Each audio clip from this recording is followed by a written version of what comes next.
Hello friends, क्या आप जानते हैं जून 2025 में दुनिया एक और बड़े युद्ध के करीब पहुंच गई। इस बार आमने सामने थे इजराइल और ईरान। लेकिन ये लड़ाई शुरू क्यों हुई, इसका कारण क्या था और अचानक सीज फायर कैसे हुआ? सब कुछ शुरू हुआ अप्रैल 2025 में, जब इजराइल ने दावा किया कि ईरान ने अपने न्यूक्लियर प्रोग्राम को सीक्रेट रूप से तेज कर दिया है। इसके बाद इजराइल ने ईरान की एक न्यूक्लियर फैसिलिटी पर एयर स्ट्राइक किया। इजराइल का कहना था कि ईरान न्यूक्लियर बम बनाने की कोशिश कर रहा है। वहीं ईरान ने इसे अग्रेशन कहा और जवाबी मिसाइल हमले किए।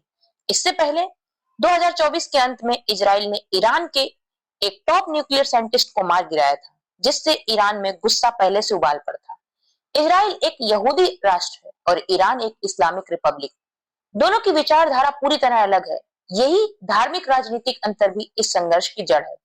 इस संघर्ष के पीछे कई और कारण भी हैं, जैसे दोनों देशों के बीच दशकों की दुश्मनी, ईरान के समर्थन वाले ग्रुप्स जैसे हिजबुल्लाह, हौती और मिलिशिया इराक में इजराइल को लगातार चुनौती दे रहे थे। 12 दिन की भयानक लड़ाई के बाद अमेरिका के राष्ट्रपति डोनाल्ड ट्रंप ने सीज फायर यानी युद्ध रोकने की घोषणा कर दी।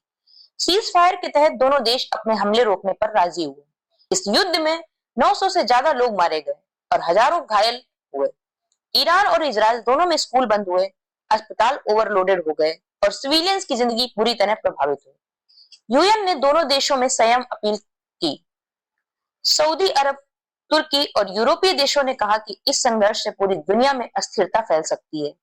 तेल की कीमतों में तेजी से उछाल आया, भारतीय रुपये और यूरो पर दबाव पड़ा और शेयर मार्केट्स में हलचल मच गई।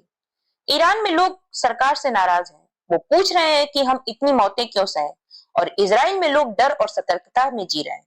लेकिन ईरान अब भी ऑफिशियल सीज फायर को नकार रहा है। कुछ एक्सपर्ट्स मानते हैं कि ये एक कूलिंग ऑफ पीरियड है, असली समाधान अब भी दूर है। क्या ये सिर्फ एक ब्रेक है या नए युद्ध का सन्नाटा? युद्ध में कोई विजेता नहीं होता, सिर्फ नुकसान होता है। इसलिए शांति तभी टिकेगी जब विश्वास और डायलॉग दोनों मजबूत होंगे। ऐसे ही वीडियोस के लिए चैनल को सब्सक्राइब करें और कमेंट में बताएं कि क्या इजराइल और ईरान स्थायी शांति की ओर जा सकते हैं या ये संघर्ष फिर से भड़केगा। Thank you.